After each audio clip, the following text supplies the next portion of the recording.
Mark your calendars. It is June 11th, 2025, and everything has changed for the better. I have to admit that 2 nights ago, so on Monday night, I was feeling quite hopeless about the situation, deeply saddened that this day had arrived when Donald Trump was flexing the full authoritarian muscle of his administration. And he was allowing his ego to control his entire being and forgetting what the typical outcome is when someone acts violently against his own people. We have seen the ends of dictators like Mussolini. I would not wish that kind of demise on anyone. And yet he is walking himself into a moment from which there is no return. And so I was upset. But today I am filled with joy. And I have one person to thank for that. And it is Governor Gavin Newsom. And I want to give you just a taste to start out with, of last night's speech that he delivered to California and really the world. 40 million people watched this speech. Let me give you a taste of it first. This is when Newsom shames Donald Trump for deciding that he needs to have a military parade to celebrate him. Let's play that now. He's calling for a sitting governor to be arrested for no other reason than to, in his own words, for getting elected. And we all know this Saturday, he's ordering our American heroes, the United States military, and forcing them to put on a vulgar display to celebrate his birthday, just as other failed dictators have done in the past. Vulgar display to celebrate his birthday, just as other failed dictators have done in the past. That is just a taste. The focus of this speech last night, and I'm going to show you more clips in a moment, from Governor Gavin Newsom, was to do what the Democratic Party at large, I'm looking at you, Chuck Schumer, should have been doing instead of playing footsie with fascism. So, before I get to this brilliant speech, I want to show you what's actually going on in Los Angeles. Because sometimes some of these news stations, I'm looking at you, Fox News and even CNN, choose to show either old footage or just a segment of what's going on. And the good news is, when there have been violent moments, people like Mayor Karen Bass has condemned it. So has Newsom. But these have fizzled out. And so I want to share with you, and this is from people who are right there on the street, what is going on. Now, it's loud. It's fun. It's kind of like, the social justice equivalent of a football game. People are exuberant, but they're not violent. And so I'm going to start right now with one of my favorite moments. And this was when comba dancing broke out at the protest. Let's play that.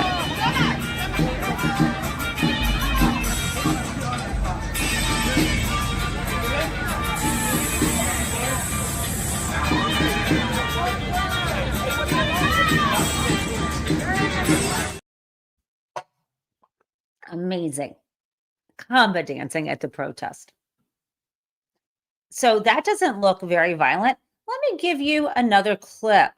I love this one. It's when people are shouting out, we are doing a peaceful protest. They're literally chanting peaceful protest. I love it. Let's go. Who's got the power? We got the power. Who's got the power? People power. Escucha, estamos en la lucha. Trump, escucha, estamos en la lucha. Trump, let's be clear, immigrants are welcome here. Trump, let's be clear, immigrants are welcome here. Love it. And you notice I have so many clips. I'm using a format that hides me behind the clip, but sorry. Trump escucha, estamos en la lucha. I love that. I think that means Trump, listen up. We're in the struggle. It's amazing. This is why I love rallies. Okay, so there is more. Let's. I feel like I gave you one of them, but I want to give you this other one. Here we go. Peaceful protest, peaceful protest, peaceful protest, peaceful protest, peaceful protest, peaceful protest, peaceful protest, peaceful protest, peaceful protest, peaceful protest, peaceful protest, peaceful protest. This is what's happening in the streets of Los Angeles. And let me tell you, no matter how peaceful people are, Donald Trump doesn't want them there. He doesn't want us exercising our First Amendment rights. And let me tell you, I will not obey. I will not bend the knee. I will be out there in my community on Saturday, on No King's Day. Now, I got one more from the protest zone for you. This is a cute, looks like a teenage kid saying, it's not a war zone here. Let's play it. Do not listen to what the people are saying. LA is not a fucking war zone right now. I am in the heart of the protest right now. And things have been so peaceful ever since we moved away from the police officers. There was about 2 hours straight of the police officers shooting down from the rooftops of buildings like these. Anyone who's saying that these protests are violent is not here. They are not here. What's violent about this? What's violent? No violence. We're currently headed down to the crypto. Personally, I feel like if we aren't protesting around the federal buildings, the crypto and all these expensive buildings is where we should be. It forces the hand of these LAPD officers. Instead of getting to ignore the issues because they're pushing us to these immigrant communities, we're going to go to the communities that they don't want us at. And let me remind you guys, there is no violence being had over here. If the violence starts, I guarantee it'll be because the police officers coming over here. Those are some scenes. And the reason why I'm providing those to you is some folks have said in the chat after the show, show us what's really going on. So I am showing you what I see is really going on in Los Angeles. So let's get back to Gavin Newsom calling Donald Trump out on what he is doing. So let's start here. About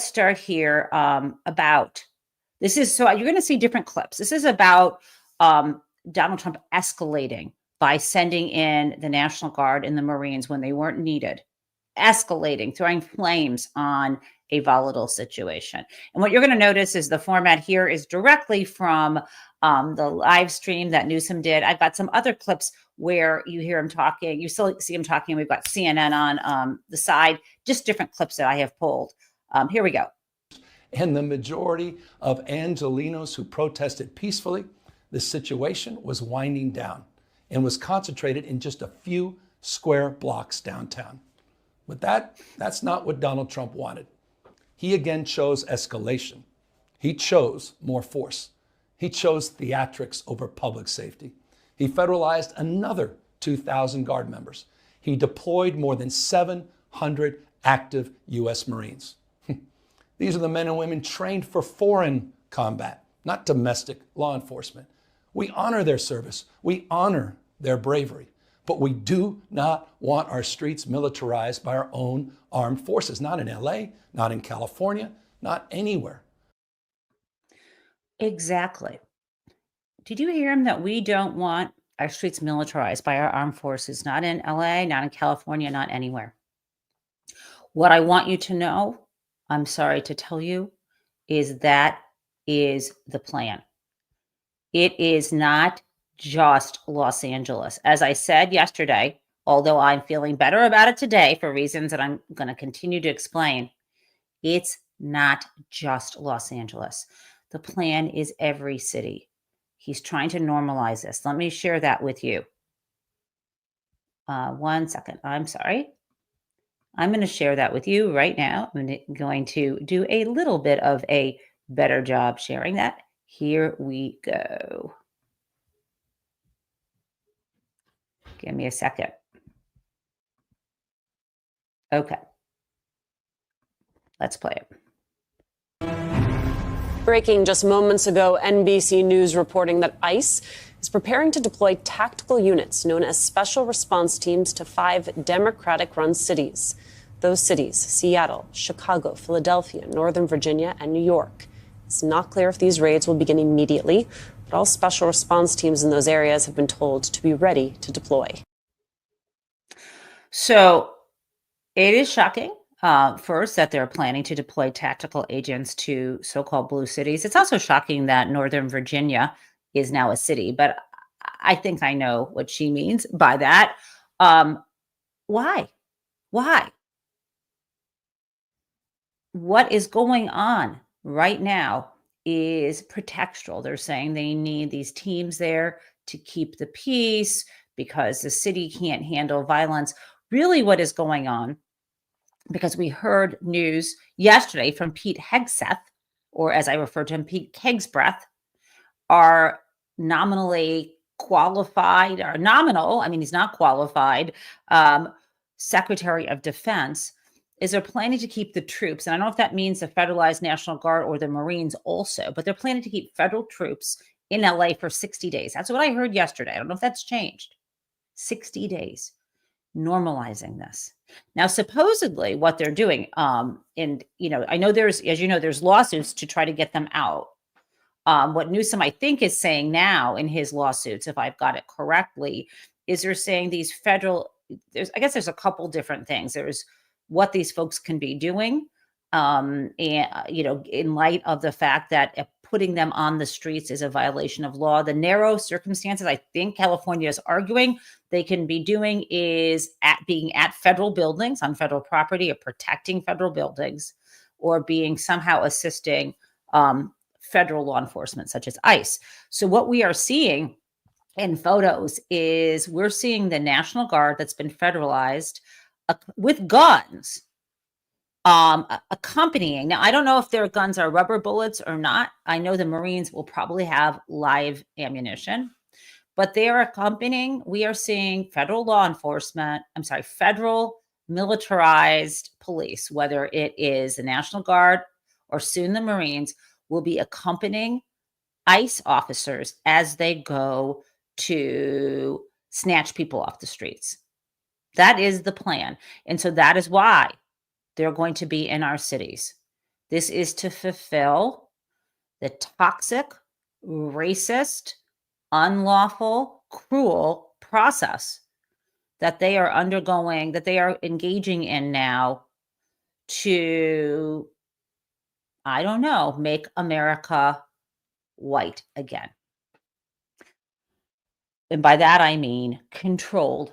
I mean a system of white supremacy. And I'm not just guessing at this. You're going to see the evidence from Donald Trump himself yesterday, my friends. Okay, so let's continue. Let's continue and talk about, I've got more from Newsom, but I want to share first with you Nancy Pelosi before I'm going to weave in commentary. Pelosi is going to be talking about what Donald Trump is doing in California. Then we'll go back again to Democracy at the Crossroads, the brilliant speech that gives me hope from Gavin Newsom. Let's play Pelosi. In a bipartisan way, on January 6th, with violence against the Constitution, against the Congress, and against the United States Capitol, we begged the President of the United States to send in the National Guard. He would not do it. Not only would he not do it, when law enforcement people were being harmed, some later died, he would not send it in when an instigation that an insurrection that he incited was causing damage to those assigned to protect the Capitol and the Constitution that day, to accept the results of the Electoral College. That day, he didn't do it. He forgave those people. So that's a backdrop of what Donald thinks about violence against law enforcement and violence against federal buildings. He's all good for it when it furthers his ends, when he was trying to steal the election. Okay. Another commentator about what Newsom is doing and saying, Eric Swalwell. Let's listen to what he had to say on Lawrence last night after Newsom's speech. Newsom's speech was broadcast, if I remember correctly, I want to say around 9:30 or 9:40 p.m. Eastern time. So let's listen to Eric Swalwell later on Lawrence. Thank you very much for joining us tonight. Of course, my pleasure. First, let me get your reaction to what you heard the governor say tonight. You have to make Donald Trump react to you. And that's what Gavin Newsom is doing. That's what he's doing with his rhetoric, his presence, and the lawsuits that he continues to bring. And that's what I've done with this guy. I was an impeachment manager. I was one of the leaders with Adam Schiff in the Russia investigation. I testified in the Colorado case to keep him off the ballot under the 14th Amendment. And I have the only lawsuit that remains for what he did on January 6th. So you have to be on offense. I recognize, as a former prosecutor, a son of a cop, a bully, and bullies only respond to one language, and it's the language of strength. And that's what the governor is bringing to him. And that's what we must continue to do to put him back on his heels. Absolutely. Donald Trump is a bully, but he's a bully now with what appears to be a lawless, quasi-private militia, ICE, and now ICE backed up with with the Marines, with the U.S. military coming to support ICE. We have literally what Kamala Harris warned us about, what we all knew would happen, which is that Donald Trump would turn the military on his enemies and on the American people. This is what dictators do. When the economy is struggling like his is, when his tariff war is part of the idiocracy, makes no sense, is unlawful, even though now the tariffs are back on, according to the courts. The economy is going up and down. People are going to be losing jobs. No one likes to see their neighbors or coworkers snatched out of their homes or schools and deported to God knows where. This is not popular. And so what he's going to do is turn us against each other. That is his play. It's straight out of not just the authoritarian playbook, but it's what he has always done, pitted people against each other. But we don't have to accept that. Let me share with you another piece of Newsom's address. Again, this is the one that's broadcast it was taken live as a feed. You're going to see CNN has the streets of LA next to him while he is speaking. Let's play it. Trump and his loyalists, they thrive on division because it allows them to take more power and exert even more control. And by the way, Trump, he's not opposed to lawlessness and violence as long as it serves him. What more evidence do we need than January 6th? Exactly. Okay. So believe it or not, Donald Trump isn't backing away from this. He is actually doing, essentially supporting this. He is pushing back against the reality that this is unlawful. He is ignoring the law. He's having Pete Hegseth go out there saying, we're doing it. These are the results we want. The ends justify the means. And more than that, he is telling us that he is going to use force on any protesters, peaceful or not, nonviolent or not, who try to show up at his big, vulgar birthday celebration in Washington, D.C. Now, my view is no one's coming to your stupid parade. We're going to be either out in the streets at our rallies, our No King's Day rallies, or we are going to be watching the Pope, or we're going to be washing our hair, but we will not be, and you guys better be in the streets at the No King's Day, but we're not going to be by you, Donald Trump. But he is threatening more violence. This is what he wants to do. So let's listen to what he said. Not hiding it. It's out in the open. Big on Saturday. We're going to have a lot of, and if there's any protest that wants to come out, they will be met with very big force. By the way, for those people that want to protest, they're going to be met with very big force. And I haven't even heard about a protest, but, you know, this is people that hate our country, but they will be met with very heavy force. Thank you very much, everybody.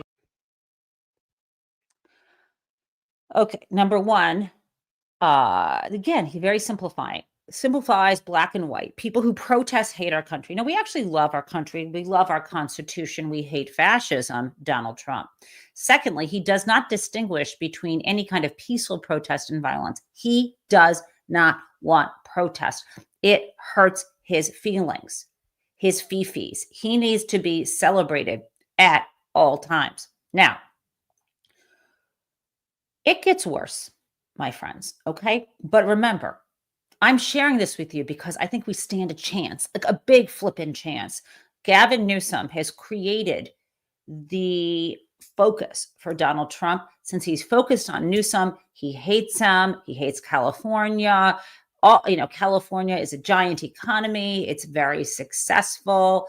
It feeds more into the federal government than it takes out in terms of tax receipts, right?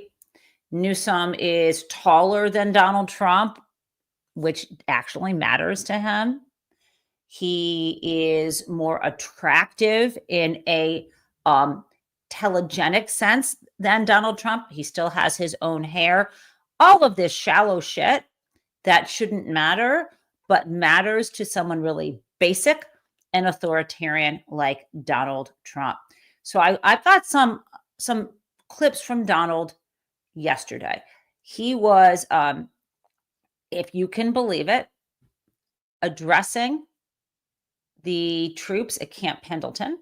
Now, these are not the same folks. These are not the people, even though Hegseth thought it was. These are not the Marines who showed up in Los Angeles.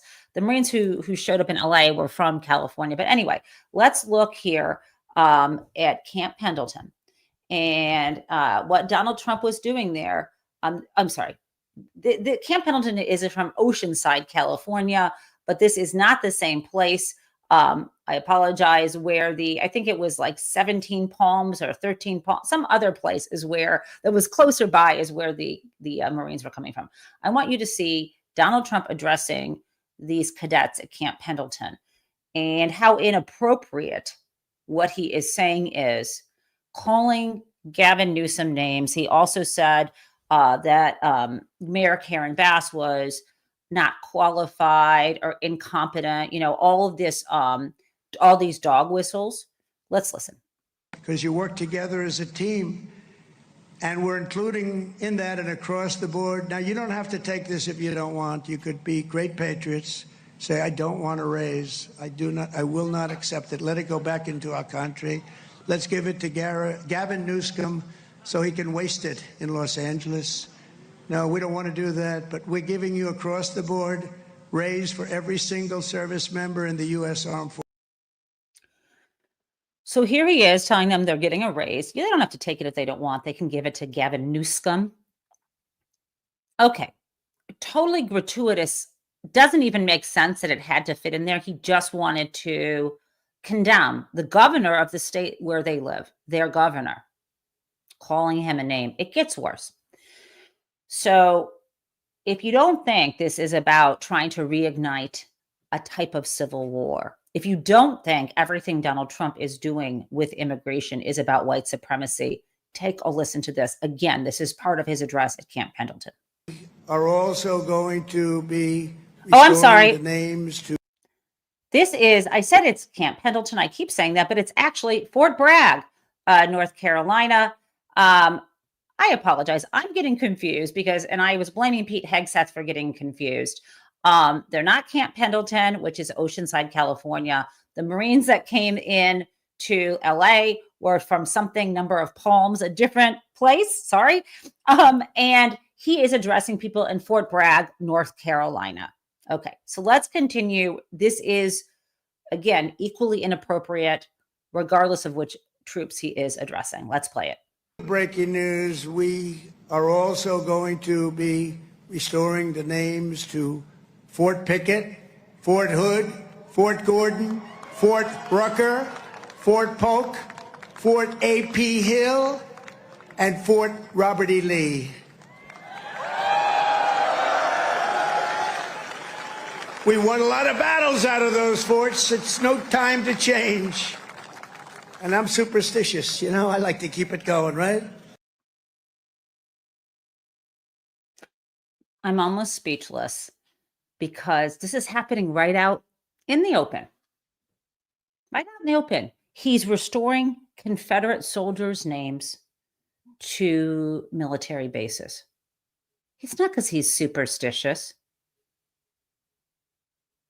It's because he is elevating the people who sought to maintain a system of race-based chattel slavery in this country and seceded from the Union violently, which began not in North Carolina, but in South Carolina.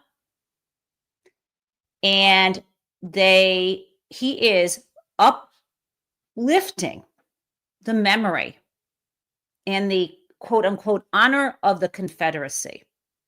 This is the opposite of Abraham Lincoln. This is a man gunning to stir up trouble in this country. But again, I am not afraid. I am energized. A little more on the Confederate names. So this is a piece from the New York Times. Jacob Levy, law professor, quotes it. This is a quote.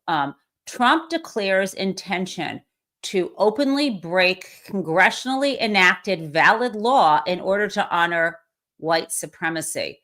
That is a quote.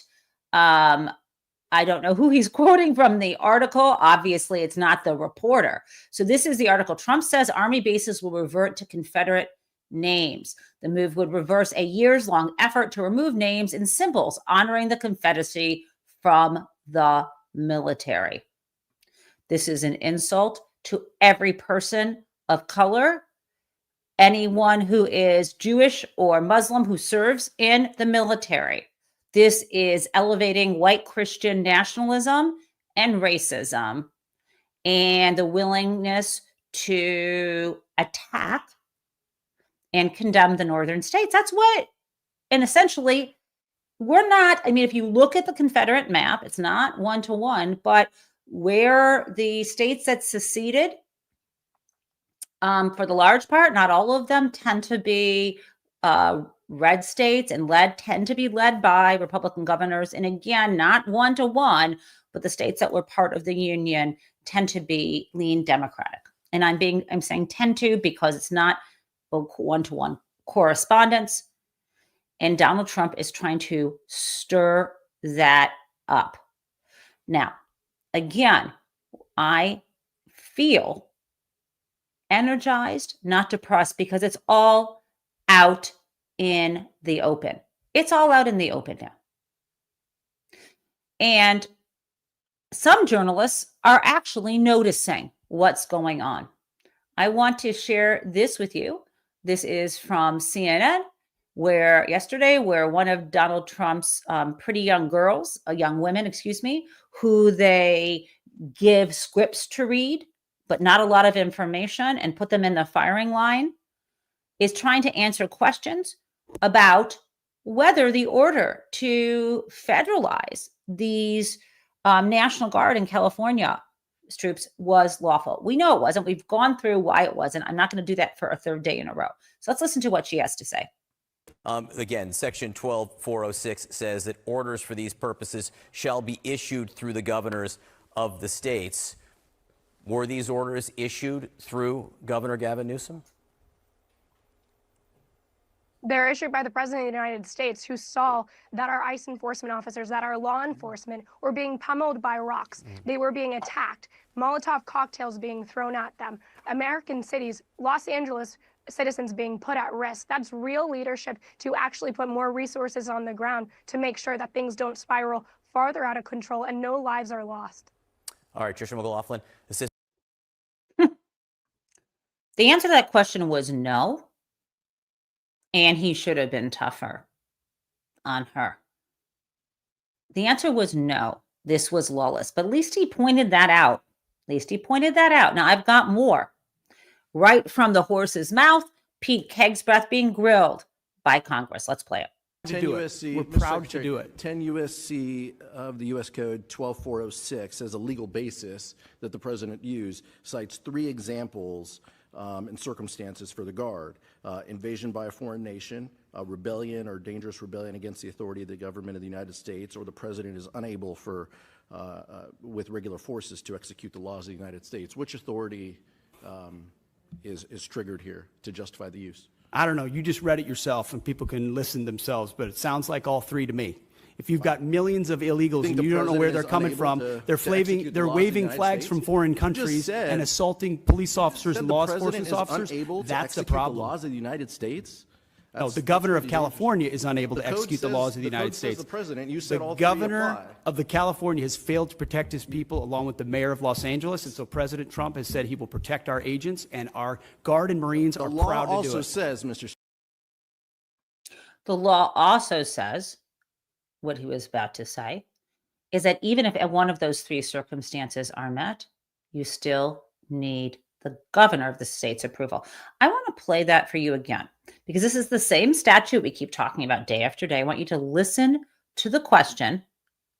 We're going to pause because his answer is bullshit. Okay, let's just for a moment, and then we're gonna unpack that. 10 USC, we're proud to do it. 10 USC of the U.S. Code 12406 as a legal basis that the president used cites 3 examples and circumstances for the Guard: invasion by a foreign nation, rebellion or dangerous rebellion against the authority of the government of the United States, or the president is unable with regular forces to execute the laws of the United States. Which authority is triggered here to justify the use? I don't know. You just read it yourself, and people can listen themselves, but it sounds like all 3 to me.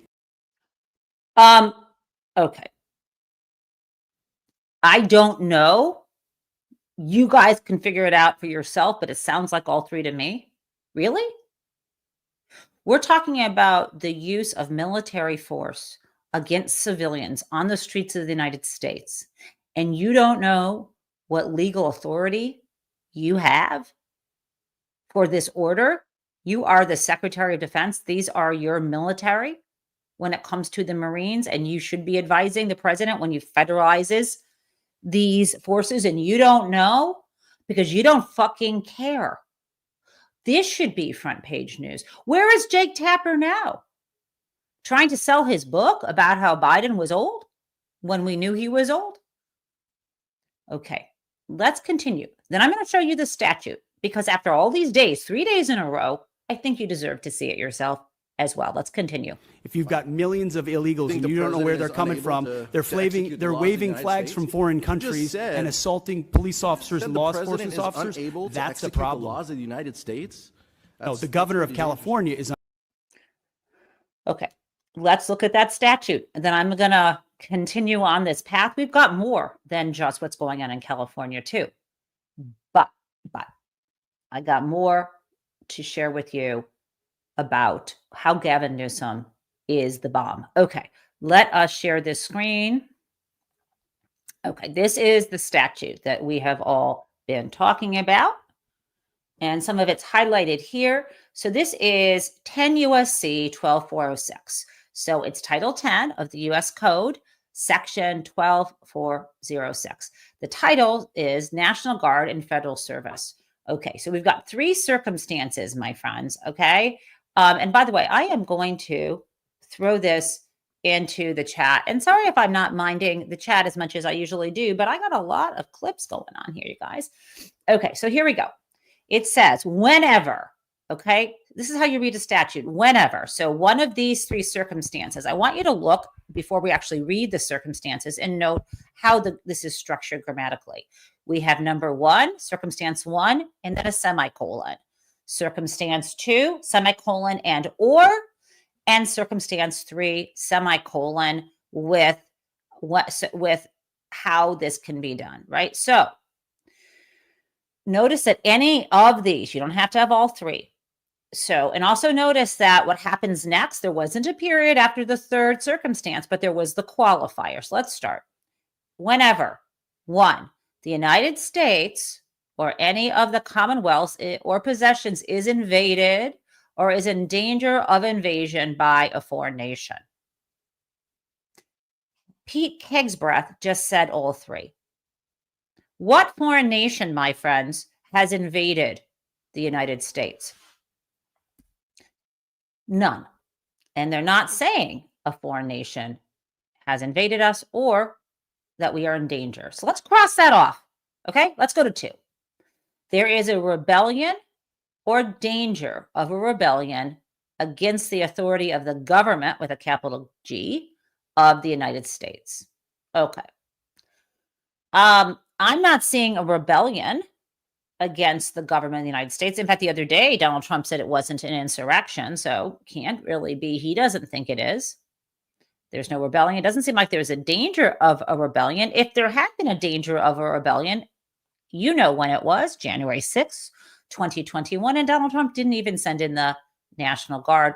Hours of violence and battery and trauma and trashing the Capitol building and defecating in the halls and shouting that they wanted to kill Mike Pence and Nancy Pelosi. That was not something that resulted in Donald Trump invoking 10 U.S.C. 12406, by the way. Okay, so we've crossed off 2. I guess Pete Kegsbreath doesn't care to read. Let's go to 3. The third, and this is what the congressman was focused on, the only possible circumstance would be this third. The president is unable, with the regular forces, to execute the laws of the United States. The president, it doesn't say the governor, the president. What laws of the United States, what federal laws were being violated that the president was unable to execute? Let's say for a moment that that was protecting federal buildings, whatever. It would be the president's failure. Okay, so even under that circumstance, now what happens? So we just saw whenever, we don't have any action yet. Okay, so if the hook is that Donald Trump was unable to execute the laws of the United States, what can he do then? Let's read this.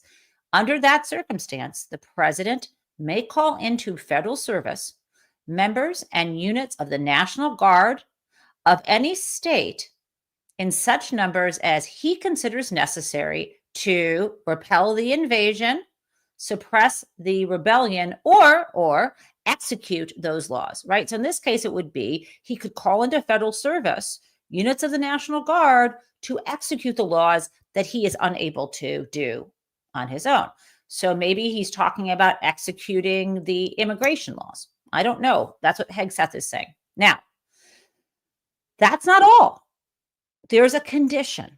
This next sentence. Orders for these purposes shall be issued through the governors of the states, or in the case of the District of Columbia, through the commanding general of the National Guard of the District of Columbia. Orders shall be issued through the governors. That didn't happen. And if it had happened, someone would have to say Donald Trump is failing to be able to execute specific laws. So it's bullshit.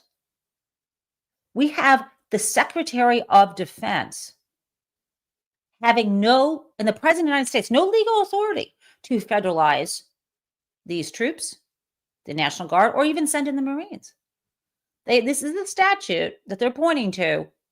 They haven't invoked the Insurrection Act. They don't have this authority, and they are not admitting it. Now, again, Newsom is smart. They're trying to stop the use of Marines and I believe in the National Guard, except in those areas that would be guarding federal buildings, because that would be an example of something. Again, you're still supposed to have the order through the governor, but that would be an example of something, is my understanding, that would be something they felt like they couldn't protect. Now, I don't know what's going to happen about them bringing National Guard or bringing, the Marines to walk around with ICE. I don't know. But that's where we are. This is a very tenuous legal hook. Now, let me tell you another concern, but again, why I am not particularly agitated by this. Okay, so let's talk about this. Here's the concern. These Marines that they're calling into service have just, my understanding is, gotten out of boot camp. These are for the ones from California who've come from nearby. And my understanding is they've just gotten out of boot camp and they're trained to kill. They're trained to go out into the world in a wartime situation and kill people, and not kill civilians. They're trained to kill the quote unquote enemy, other fighters. Let's just face it, that's what the military does. End of story. They're not peacekeepers. That's what their job is to do, and to try to stay alive. There is a danger with putting military armed with live ammunition on the streets. We saw it happen before in the 90s when people were protesting after this man, truck driver Rodney King, was pulled out of his car and beaten up. And then there was just tons of uprising and riots in Los Angeles in the 90s. Anyway, I think it happened after the verdict, after the guy who beat him up was acquitted. I don't remember all the circumstances of the particular day that what I'm talking about happened. But what did happen was this. We had police on the streets called in, and let me just see the LA riots. We had police on the streets who were called in and had backup. Oh, right. So it was, well, anyway, I want to say the actual year and it was back in 1992. So it was right. Anyhow, so it was in the 90s, and the police were there at one point and they had military with them. I think it was the Army had been sent in and to help protect people or keep the peace. But the problem is the language that the Army uses and the language that police use are different. So if a police officer apparently shouts out, "Cover me," I think that means I need backup. I need other police to come behind me and defend me. But apparently at that time, and maybe still, "cover me" in military terms means shoot. And so these folks opened fire and killed people, civilians, as a result. We're in a dangerous situation when we put people who are trained to kill out on the streets with live ammunition, and when the president of the United States is already trying to brainwash folks into thinking that the people of California, the governor of California, the mayor of Los Angeles, and Democrats in general are the enemy. It's dangerous. Now, why am I hopeful? Because Gavin Newsom last night finally said what needed to be said. He is doing the same thing Kamala Harris warned us about, but now it's here. No ignoring it. And we're seeing unmarked cars. Here we go. And he is saying everything we've been saying, but it matters when a leader of a state with a population nearing 40 million people speaks out and the world sees this. And this was someone who is a viable candidate for the presidency.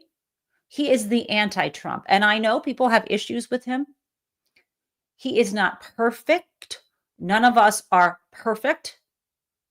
But I assure you, I believe that he would be a good choice to lead this nation. He damn well right now is the only person with this much authority who is speaking out in this way against what is happening right now in Los Angeles. And I love AOC, and she is doing an amazing job on this too. And yet, he is the governor. A governor is in an executive role. We have federalism. We have states with their own executives, and we have a president. And to have a governor go head to head with him, and my beloved governor, Gretchen Whitmer, was in a situation which I've talked about where she did what she could to try to save the Michigan auto industry. She was in a different situation. Right now, Gavin Newsom is in a live or die situation for people in his state, and he is standing up to Trump for all of us. Let's listen to his mocking Donald here. Oops. We're seeing unmarked cars in school parking lots, kids afraid of attending their own graduation. Trump is pulling a military dragnet all across Los Angeles, well beyond his stated intent to just go after violent and serious criminals. His agents are arresting dishwashers, gardeners, day laborers, and seamstresses. That's just weakness masquerading as strength. Donald Trump's government isn't protecting our communities. They're traumatizing our communities. And that seems to be the entire point. That is the entire point. Traumatizing our communities. That is what they want.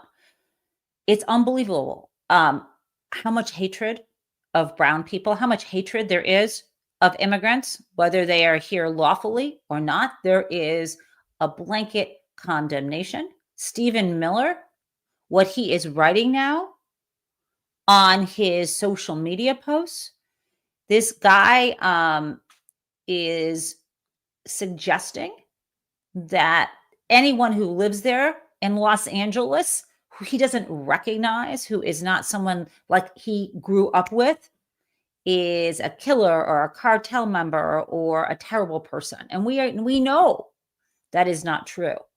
We know that, and that is the basis for them doing this. He doesn't like the complexion of America. And obviously, Donald Trump doesn't either when he is elevating the Confederacy. It's insane.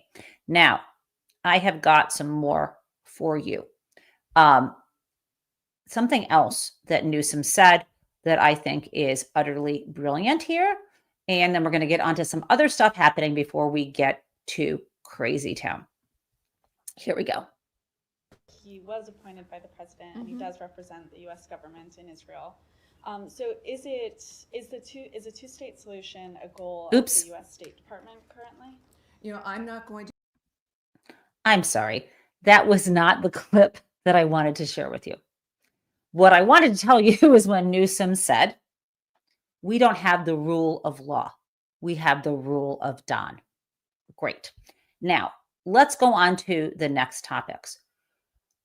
This is an example of the rule of Don. We have the spokesperson for the State Department asked about what I just heard yesterday was publicized, that up until now, the United States has had the position that what is happening, that has been happening for decades in Israel and Palestine, should be resolved with a two-state solution, that the Palestinian people deserve dignity, independence, and that Israel deserves to exist. That has been the U.S. position for I don't know how long, and that was Kamala Harris's position as well. Now we are hearing that that is no longer the United States position, that it no longer believes that there should be a Palestinian state. Let's listen to this. He was appointed by the president, and he does represent the U.S. government in Israel. So is a two-state solution a goal? So she's asking about what's going on with the Secretary of State, Marco Rubio, right? He was appointed by the president. Okay, let's play it. U.S. government in Israel. So is a two-state solution a goal of the U.S. State Department currently? You know, I'm not going to speak again. What I said to Matt, and what I'll keep saying, is I'm not going to parse the ambassador's remarks. That's not what I'm going to do here, and I'm also not going to speak about the nature of what people say that he was claiming or not claiming. I'm not going to have a speculative conversation about that right now. I would suggest. So the ambassador to Israel is Mike Huckabee, by the way. She works for Marco Rubio. Let's continue what she's saying. That when it comes to the policy of the United States, that sits with President Donald Trump. And he's just it's like a 15-minute walk away from this building. Call them, and in fact, I think they would have an answer for you, I would think. Okay, and then Of course, the president sets a policy, but Secretary of State is in charge of foreign policy. So irrelevant of yes, what I'm not, ambassador. yes, I'm not going to begin a conversation speculating based on a statement Ambassador Huckabee may or may not have made. I would suggest when we think about the policy, yes, Secretary Rubio implements President Trump's vision for foreign policy. In speaking on that issue, with everything going on in this world, we are focused clearly on the nature of the things that are in front of us. And I would just suggest calling the White House to make a determination of the Trump policy, the Trump administration's approach in this regard. So Secretary Rubio doesn't make foreign policy. It's his vision and implementation of President Trump's point of view and President Trump's vision. So that's. Do you see what's going on? The reporter said, but what's the policy? Yeah, lady. I mean, you're in charge. You're the spokesperson. I get that. But why doesn't Marco Rubio actually know what the policy is? Why hasn't Donald Trump communicated to him? Why is the ambassador to Israel, Mike Huckabee, saying something that she doesn't know whether it's been authorized by Donald Trump? She's trying to send them to the White House to ask because no one fucking knows. It's not the rule of law. It's the rule of Don. Now, got another thing for you here. Pete Hegseth also spoke at Fort Bragg, and I want to share with you what he had to say there. Totally inappropriate, as you would expect. Standards, accountability, readiness, training, warfighting, lethality. We're not a college or a university. We're not interested in your woke garbage and your political correctness.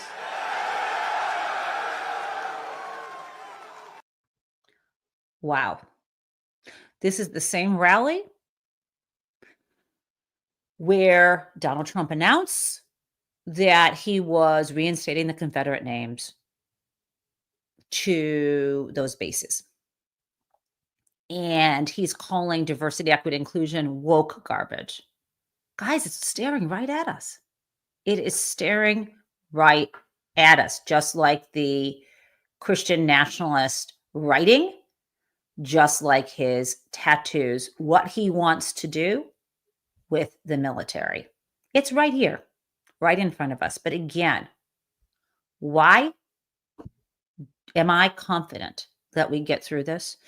It's because, and I didn't feel this way before, I was worried, but I know we're going to flood the streets, and I know we're going to be nonviolent, and I know that you are going to sign up for a King's Day protest, and we're in this for the medium and long haul. We are America, and there are more people who are peace-loving, there are more women than there are men. There are more people of color than there are just this narrow band of white Christian nationalist men that he wants to elevate. And by the way, I know it's a cliche, but some of my friends are white male Christian men. I'm not speaking specifically about a person. I'm speaking about institutions of power where only some people get a seat at the table, where only some people have economic rights, have physical rights over their own bodies. I am remembering a time, I am old enough to remember, before the 1970s, when I was a small baby, when I was a child, women could not have credit on their own. Banks were not required, and they didn't voluntarily give women credit cards or bank accounts unless their fathers or husbands signed on to them. That changed when the laws changed. I remember an era before, apparently, there was abortion, and now rights across the country, and we're back to that. It's all part of a piece. It's what they want.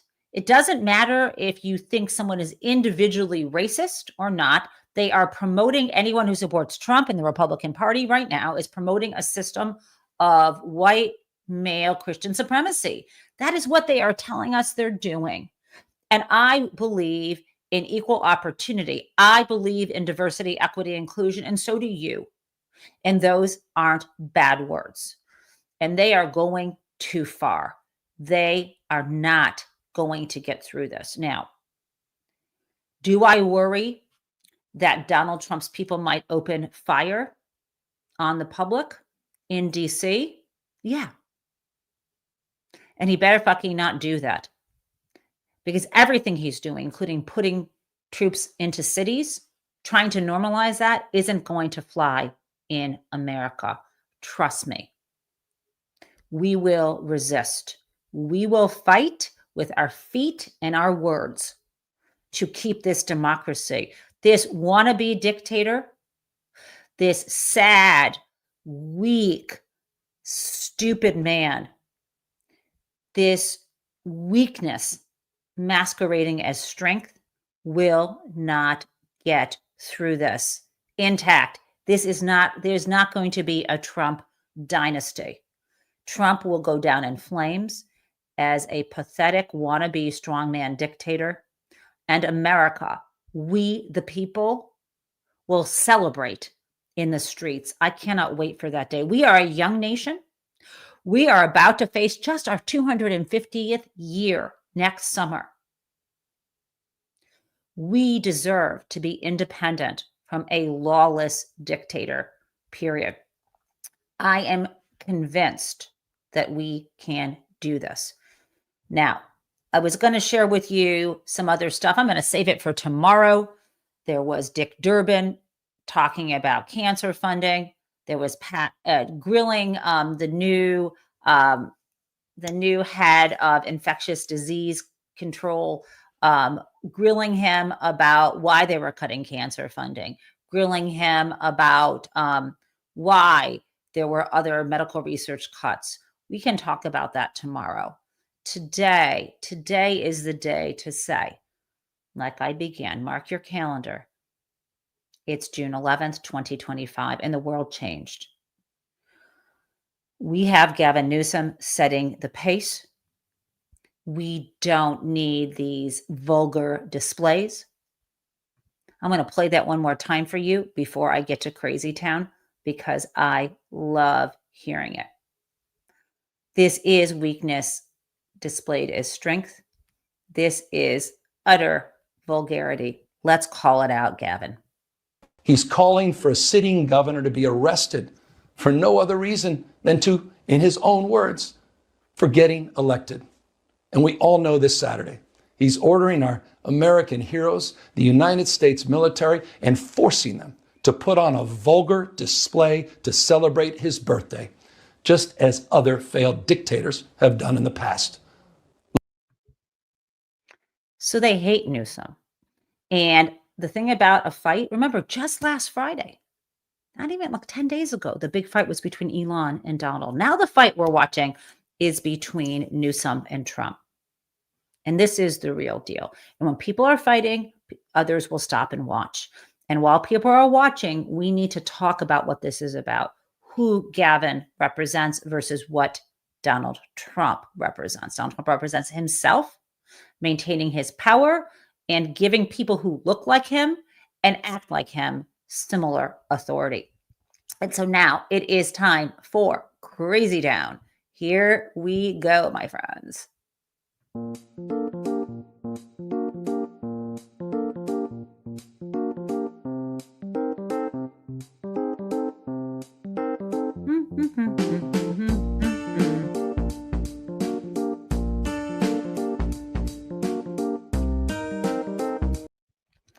I forgot to tell you one thing, and I had this loaded up. Before we get to Crazy Town, people have been asking me about where to find the We Can Do It F Fascism poster. So here it is. F Fascism. This is Michael Kutch, my beloved spouse poster.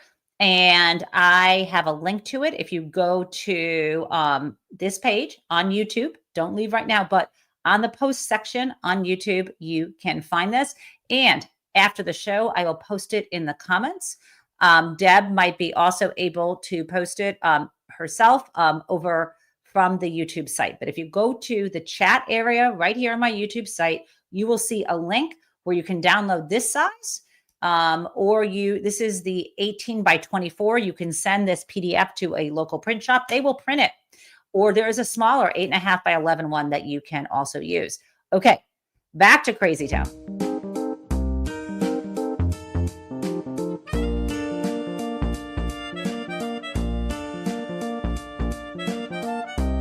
Governor Newsom has done a disservice to the state of California for many years. The people there should never elect him into a leadership position ever again. The governor's a nice guy, but he's grossly incompetent. When it comes to his railroad, I got so much to say. Why is Kristi Noem wearing an evening gown? And why does she look like a 1970s movie actress on meth? I don't know. I don't know. It's not clear to me how that's happening. Let me also, if I'm criticizing the way a woman looks, let me also point out that Donald Trump's hair looks like a fucking bird died in it. But let's go to the facts here. Gavin Newsom is governor of California. He is termed out. He can't run again.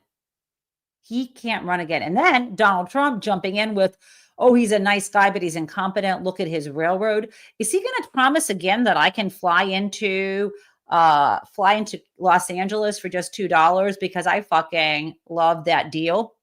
Anyway, this is the incompetence, and this is Crazy Town. And what I want to remind you is this. While they are crazy, we have each other. We have PRISM. We have our physical health, our relational health, our intellectual health, our spiritual health, and our mental health. PRISM. This is what we are focused on. Go do something if you're physically able. Get up, walk outside today if the weather is good.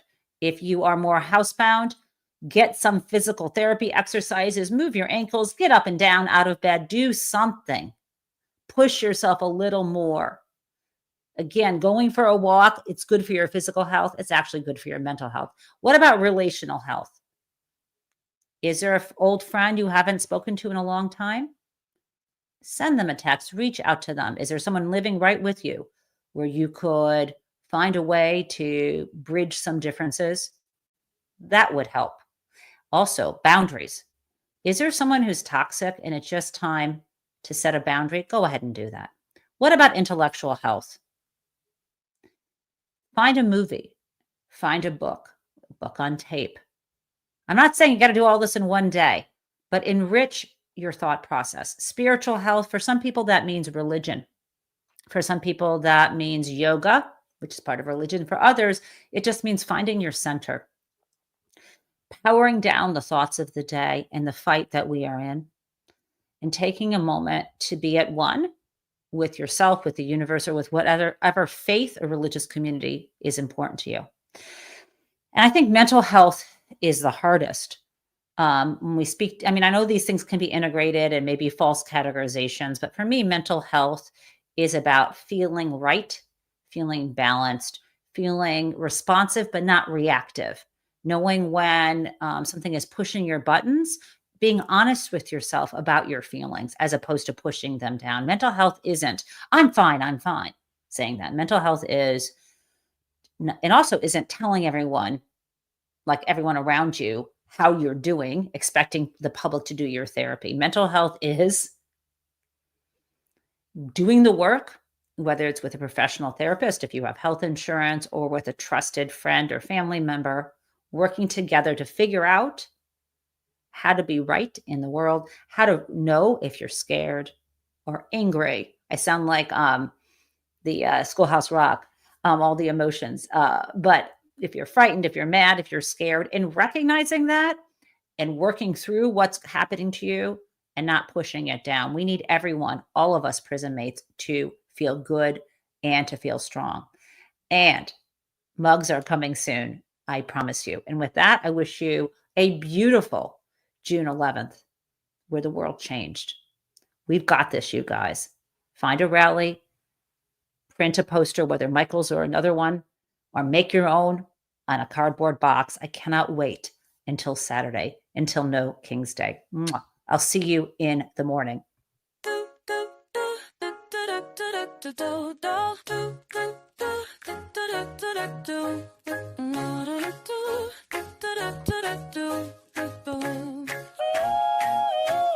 Hello, prison mates. It's the Gen Taub Show. Well, how come everyone? Let's learn about what is happening in politics yesterday and today. We're seeing us, kids. And we are together in this democracy we work for. And again, welcome to the Gen Taub Show.